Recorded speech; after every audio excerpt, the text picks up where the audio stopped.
करीम। सवाल पूछा किसी ने कि औरतें बाल कटवाती हैं तो क्या काटने की इजाज़त है? औरतों का बाल कटवाना मर्दों के साथ मुशाबत अख्तियार करना है। मर्दों के साथ मुशाबत अख्तियार करना औरतों के लिए मना है, मना किया फुकाहा ने। और इसी तरह ये तशबीह जो है ये गलत है, बल्कि औरत अपने सर के बाल काटे तो गुनाहगार भी है और काबिल लानत भी है, इसलिए बचना चाहिए। अगर शोहर कहे बाल काटो और फिर बाल काटती है, फिर भी इसके लिए गुनाह है।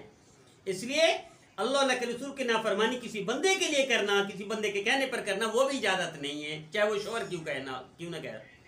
अलबत्ता इसमें गुंजाइश है, अगर सर के बाल में कोई सर में ऐसी बीमारी है, ऐसी खारिश उठी है, ऐसा कोई बीमारी का वो लग गया है जिससे डॉक्टर कहिए बाल काट दो, तो फिर थोड़े क्या करना, पूरे बाल भी काटे तो इजाजत है, इसके अलावा कोई इजाजत नहीं। औरतें जो बाल काटती हैं गलत करती हैं, माँ सिवाय हरमैन शरीफैन के हज उम्रा करे तो जो एक पूरे के बराबर काट रहे हैं वही इजाजत है, और कोई इजाजत नहीं।